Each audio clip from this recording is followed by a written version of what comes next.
Hi everyone, Erin here. Welcome back to my YouTube channel, The Impatient DIYer. Today I'm taking a short break from my Valentine's Day DIYs to take part in a challenge that is being hosted by Mom Das Life Handmade and co-hosted by Sandra at DIY in the Chauvin's Nest. Now this is a trash to treasure useful DIY challenge, and I am super excited to show you guys what I have made for this.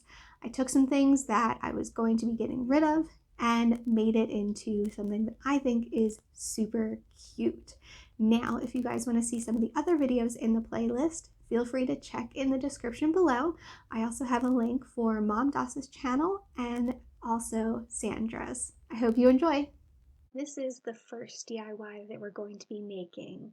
So we're starting out with a Raisin Bran box that my dad was going to throw away.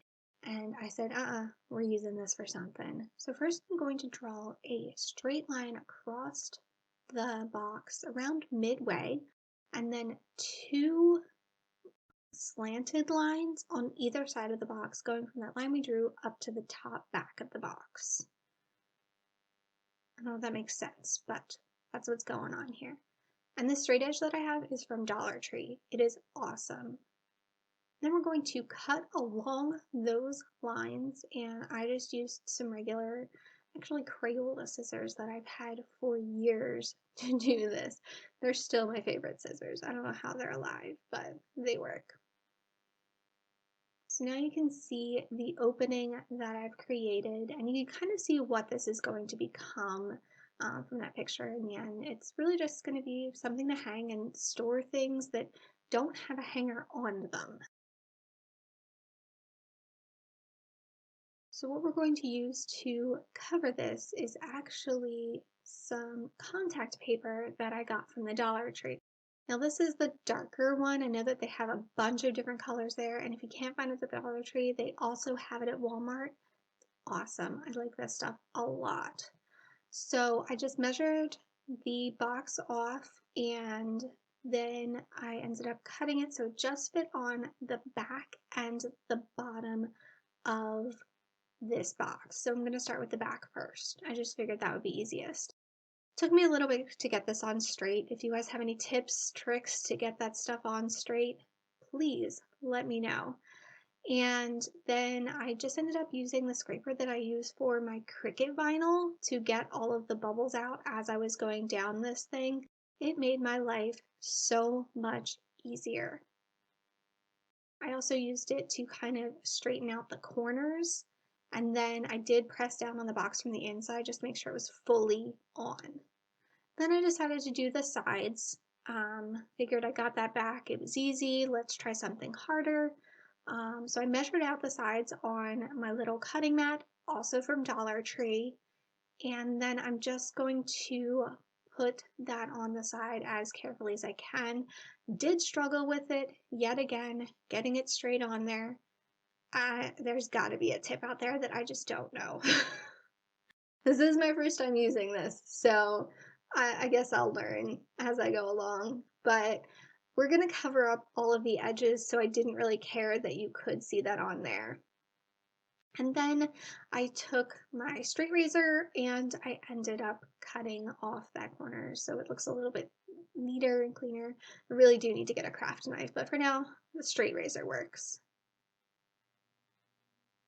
And then I used my scraper for my Cricut to once again get all of those things nice and neat. So I did both sides and the front. Now you can see on the front there, I did miss a little bit, but I went back in later and ended up covering that with a tiny piece that I just cut off there that you saw.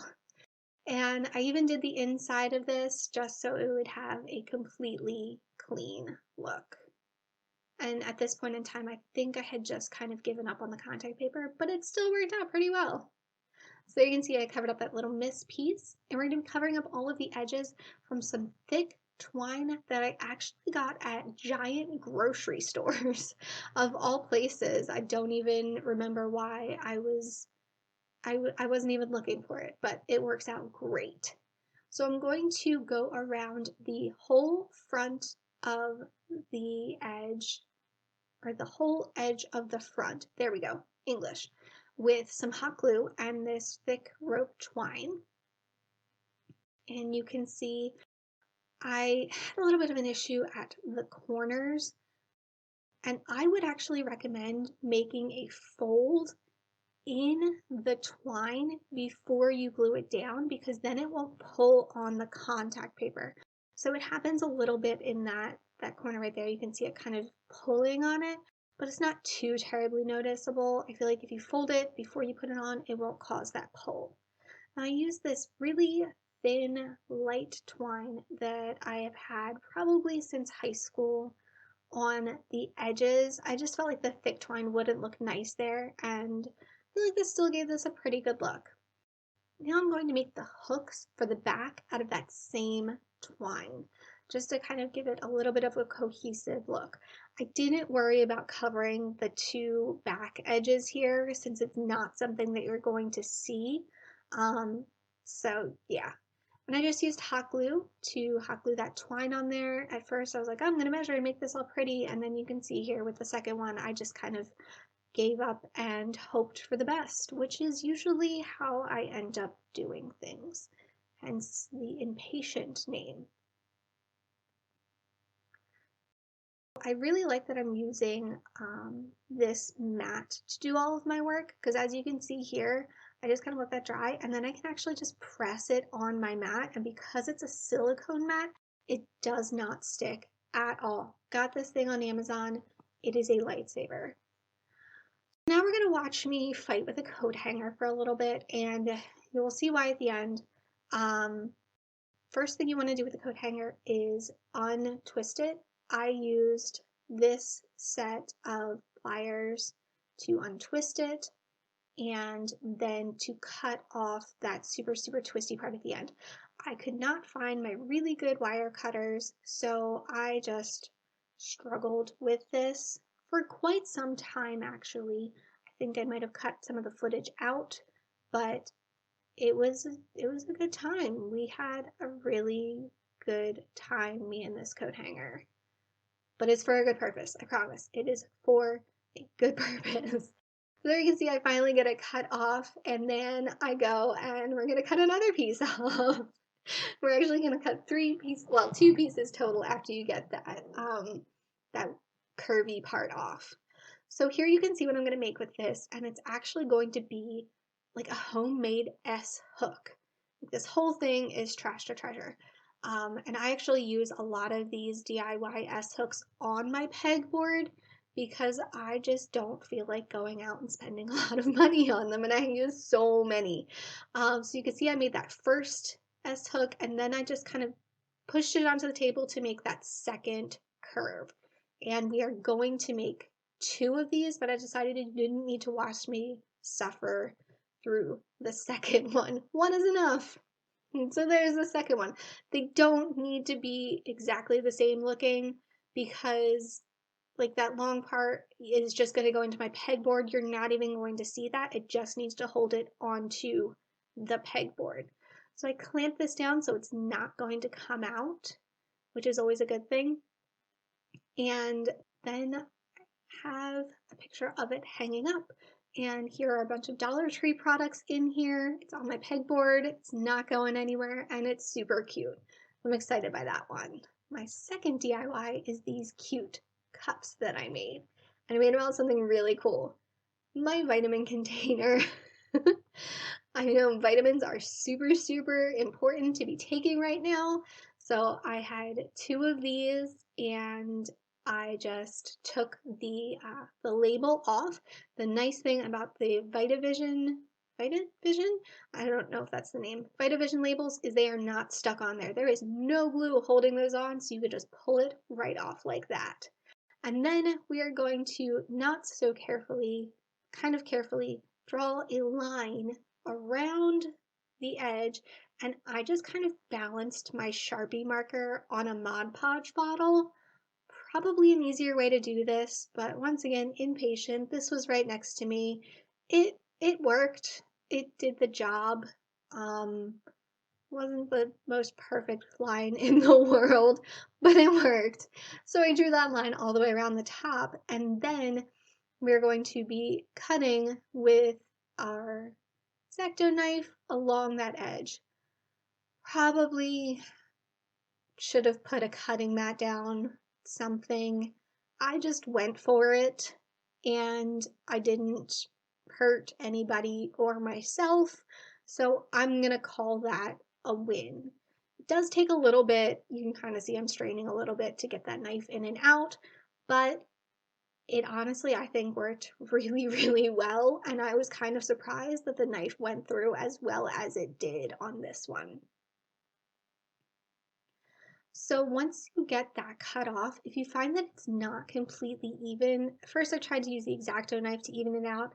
That did not work. And luckily I had a moment of genius and finally decided to switch to scissors, which cut through this stuff like butter. And I was able to even it out, cut a little bit of that Sharpie mark off, and I just really like how this turned out in the end. I was actually pleasantly surprised with how this looked. So then I took this gray gingham yarn that I'm pretty sure I got at Walmart, but I can't remember at this point in time. I just love how soft it is. Like, it just makes me want to cuddle up with it. I got a couple of yarns. I feel like I can't remember if it was Walmart or Michael's at this point in time with a coupon, but I know it was $2, which is a win in my life. Maybe it was, no, it wouldn't be Dollar Tree. I don't know, guys. I'm sorry. After that, I took some gray twine that I know I got at Michael's. It was on sale in their clearance section. I got 2 of these gray ones and 2 of these black ones for, I think, $3.50.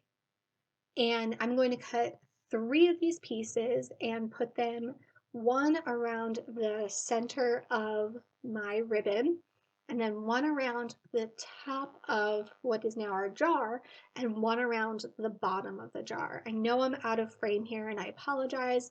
Try so hard to stay in frame, and sometimes it just does not work.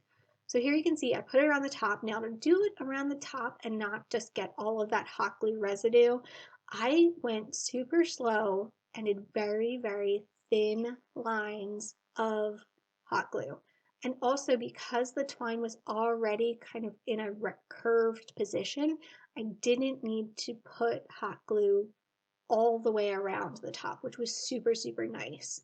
And it just kind of set there. And because I'm hopefully not going to be abusing this too much, that was good enough for me. So I did all the way around the top, and I did make sure that they were the ends of everything all matched in the back so that the front was super clean on this. And look at this, so cute. I don't know why I'm like obsessed with this gray gingham.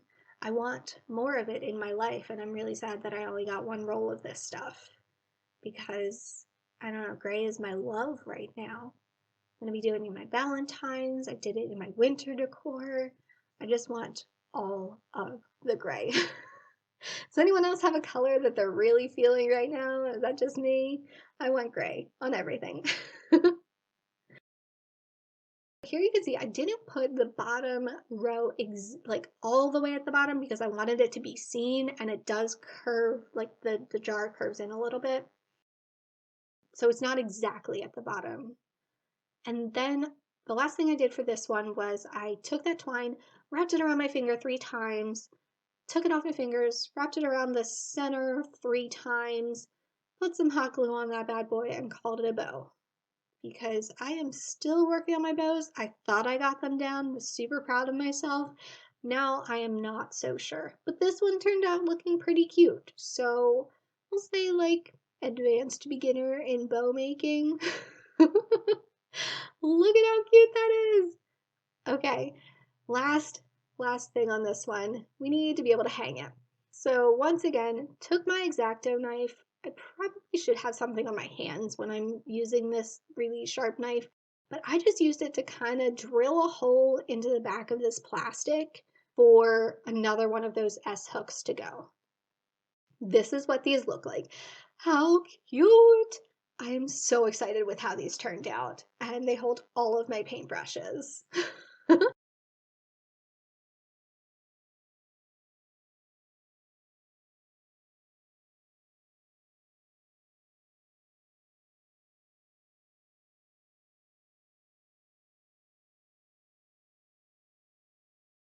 That for these two trash to treasure useful DIYs. I had a ton of fun making these, and I actually can't wait to participate in some of Mom Doss's challenges in the future. I hope that you guys enjoyed, and I'll see you in my next video. Bye for now.